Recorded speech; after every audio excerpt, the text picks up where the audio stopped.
31 अक्टूबर 1984 की सुबह पूरी दुनिया को एक बहुत ही बुरी खबर सुनने को मिली। Indian prime minister Indira Gandhi की हत्या।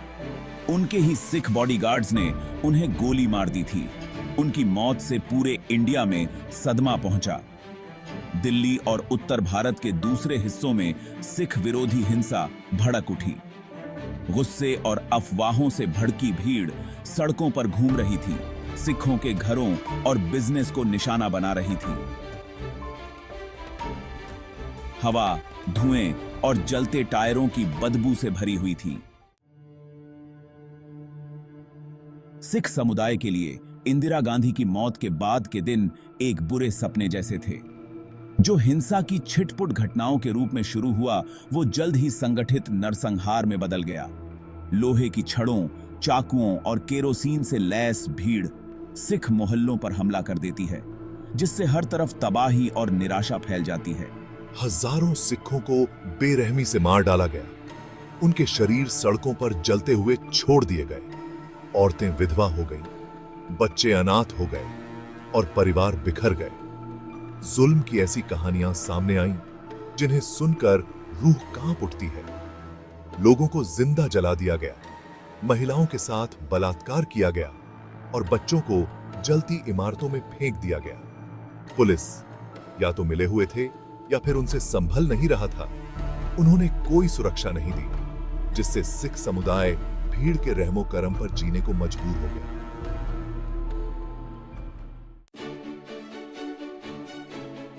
1984 के सिख विरोधी दंगों को समझने के लिए हमें उससे पहले हुई घटनाओं को समझना होगा, खासकर ऑपरेशन ब्लू स्टार को।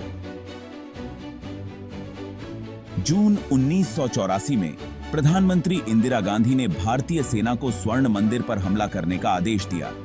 मकसद था जरनैल सिंह भिंडरावाले के नेतृत्व वाले आतंकवादियों को खत्म करना। इस ऑपरेशन ने सिख समुदाय के अंदर गहरे जख्म छोड़ दिए। सरकार का दावा था कि राष्ट्रीय एकता बनाए रखने के लिए ये ऑपरेशन जरूरी था। वहीं कई सिखों ने इसे उनके तीर्थ स्थल का अपमान माना। आम नागरिकों की मौतों ने नाराजगी और गुस्से को भड़का दिया। ये गुस्सा इंदिरा गांधी की हत्या के बाद सामने आया। 1984 के सिख विरोधी दंगे महज भीड़ का गुस्सा नहीं थे, बल्कि ये सुनियोजित हिंसा की निशानी थे। चश्मदीदों के बयान, जिनकी पुष्टि स्वतंत्र जांच से हुई, ने राजनीतिक नेताओं के भीड़ को भड़काने और संगठित करने में शामिल होने की ओर इशारा किया। ऐसी खबरें थीं कि कांग्रेस पार्टी के नेता सिख घरों और व्यवसायों की पहचान के लिए मतदाता सूची वितरित कर रहे थे और पुलिस हिंसा पर आंखें मूंदे हुए थीं। यहाँ तक कि कुछ मामलों में अपराधियों की मदद भी कर रही थी। तमाम सबूतों और कई आयोगों और पूछताछ के बावजूद पीड़ितों को न्याय मिलना बहुत धीमा रहा है। आरोपी, जिनमें उच्च पदस्थ राजनेता भी शामिल हैं, में से कई लोग सजा से बच गए हैं। जवाबदेही की इस कमी ने सिख समुदाय के भीतर चोट और विश्वासघात की भावना को और गहरा कर दिया है, जिससे घावों का भरना मुश्किल हो गया है। 1984 के सिख विरोधी दंगे भारत के इतिहास का एक काला अध्याय बने हुए हैं। सिख समुदाय के लिए उन भयावह दिनों की यादें आज भी उन्हें डराती हैं, जो उनके सामने आई हिंसा और विश्वासघात की याद दिलाती हैं। 1984 के निशान बहुत गहरे हैं, जिन्होंने समुदाय की सामूहिक स्मृति और भारतीय राज्य के साथ उनके संबंधों को आकार दिया है। दंगों ने भारत के धर्मनिरपेक्ष ताने बने की नाजुकता और उस आसानी को उजागर किया, जिसके साथ धार्मिक अल्पसंख्यक नफरत और हिंसा का निशाना बन सकते हैं। पीड़ितों के लिए न्याय के अभाव ने देश के संस्थानों पर से भरोसा और भी कम कर दिया। 1984 की विरासत दंगों के तत्काल बाद से कहीं आगे तक फैली हुई है। यह राजनीतिक बहस को आकार देना, सामुदायिक संबंधों को प्रभावित करना और सांप्रदायिक घृणा की मानवीय कीमत की भयावह याद दिलाता है। पीड़ितों के लिए न्याय की मांग आज भी जीवित है, जो स्थायी पीड़ा और न्याय की तलाश का प्रमाण है।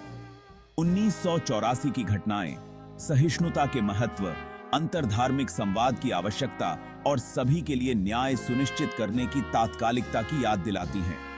यह एक अनुस्मारक है कि सांप्रदायिकता के खिलाफ लड़ाई जारी है, और ऐसी भयावह घटनाओं को दोहराने से रोकने का एकमात्र तरीका पूर्वाग्रह का सामना करना, समझ को बढ़ावा देना और यह सुनिश्चित करना है कि न्याय और जवाबदेही के स्तंभ मजबूत रहें।